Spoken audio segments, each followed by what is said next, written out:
Malam itu, petir membelah langit kerajaan Rantaka. Di tengah badai yang menggila, seorang bayi laki-laki lahir di dalam istana. Tapi sesuatu yang mengerikan terjadi di tengah keningnya. Tertanam sebuah paku hitam berkarat. Sang raja dan ratu membeku ketakutan. Para pendeta segera dipanggil.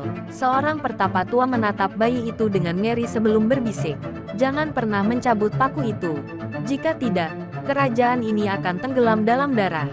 Bayi itu tumbuh menjadi Pangeran Rendra gagah, cerdas, tetapi selalu dihantui pertanyaan, apa sebenarnya paku ini?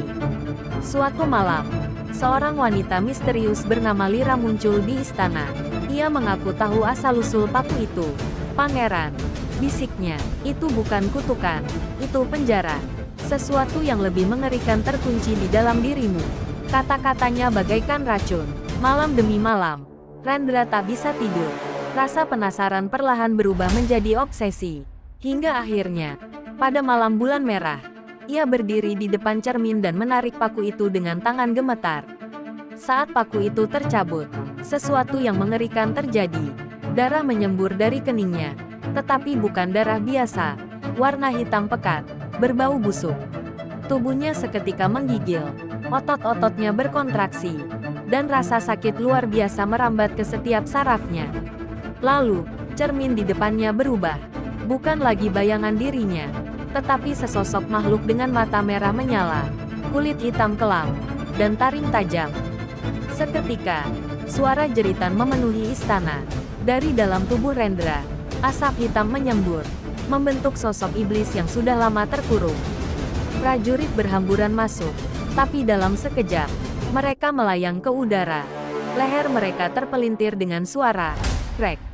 Mengerikan, Lira berlutut di sudut ruangan. Wajahnya pucat. "Astaga, kita sudah terlambat." Seluruh kerajaan bergetar, langit berubah hitam, bulan bersimbah darah. Bayangan-bayangan bermunculan dari dalam tanah, merangkak dengan mata kosong dan mulut berlumuran darah. Rendra yang dulu telah hilang, yang berdiri kini adalah Raja Kegelapan. Ia melangkah maju, mencengkeram seorang prajurit dan merobek dadanya dengan tangan kosong. Sang raja dan ratu hanya bisa menatap ngeri dari balkon.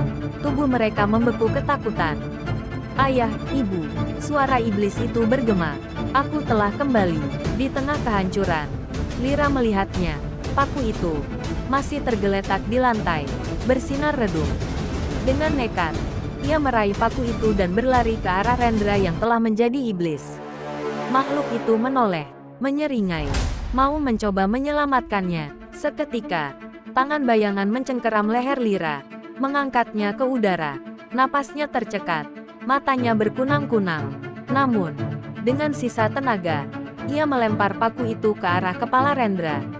SRAT, paku itu menancap kembali ke keningnya. Iblis itu meraung, tubuhnya bergetar hebat. Bayangan di sekitarnya mulai menghilang. Jeritan kematian bergema di udara.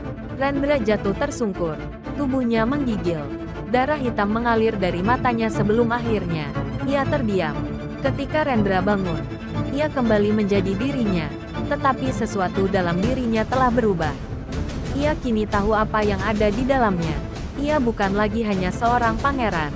Ia adalah penjara bagi kegelapan, keseimbangan antara hidup dan kematian. Dan ia bersumpah, "Aku tak akan pernah mencabutnya lagi." Namun, jauh di dalam dirinya, iblis itu hanya tertidur, menunggu kesempatan untuk kembali bangkit.